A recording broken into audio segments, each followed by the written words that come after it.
Now talking about the e-waste, when we talk about the e-waste, so is there any international convention that is governing the transboundary movement of the e-waste? So yes, there is an international convention also, that is the Basel Convention, and Basel is a place located in Switzerland.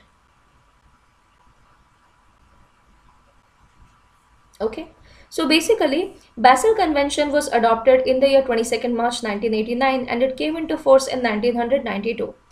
The objective was to minimize the amount and the toxicity of the waste that is generated to ensure that the environmentally sound management can be done, and the least developed countries will also be assisted as to how they can also environmentally sound as to how sound management of their environment can also be done, and hazardous waste won't be generated, or if they are generated they should be disposed well. However, it was seen that the developed countries tried to dispose or tried to dump their e-waste into the less developing countries or into the developing countries.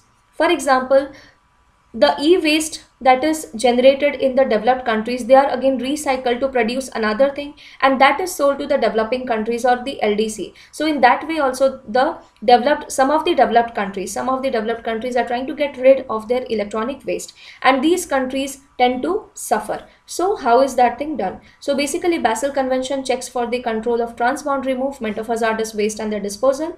This prevents the waste transfer from the developed to the less developed countries, that is the LDC. So this particular thing can also be called as toxic colonialism. Let's understand with an example. So toxic colonialism is a term that was used when USA was trying to dump a lot of waste into Haiti. And this practice continued for a lot of time, even continues till today.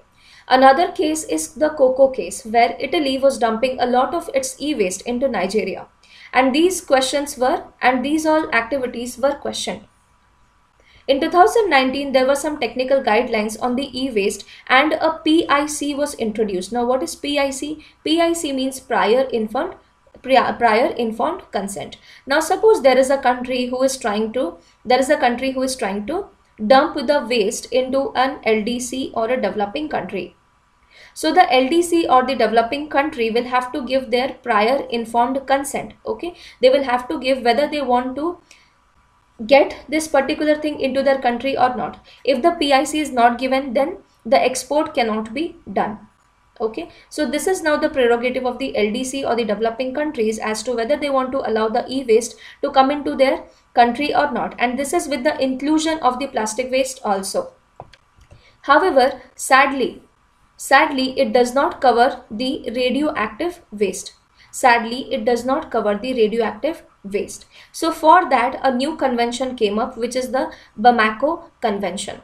Now, before studying the Bamako Convention, I would like to walk you through the small categorization of the waste as per the Basel Convention. So as per the Basel Convention, the waste categorization are into three types: Annex 1, Annex 2 and Annex 3. Annex 1 waste are those waste which are to be controlled. For example, clinical waste, paint, dyes. Annex 2 are household waste. So household waste should be treated properly. Annex 3s are the most dangerous kind of the waste, that means the hazardous waste. For example, explosive, organic peroxides, poisonous infectious substances. So as I was discussing, radioactive waste did not find a place of PIC or some kind of guidelines. Some kind of guidelines were not there to prevent the discharge of radioactive waste into the LDC. So what happened? In Bamako, a new convention was adopted, which is called as the Bamako Convention. Now, Bamako is the place in Mali, and here, due to the failure of Basel Convention, a stronger and much stronger agreement was signed, which prohibited all the imports of hazardous waste, and here the radioactive waste was also included. So there is no exception on any kind of waste. All the kinds of waste were included here. Okay, right? So this was all about the waste generation, the e-waste and the international conventions governing the transboundary movement of the e-waste. I hope you like this video. If you like this video, do subscribe to the channel, share the video with your friends so that everybody gets the knowledge. Thank you everybody and have a nice day.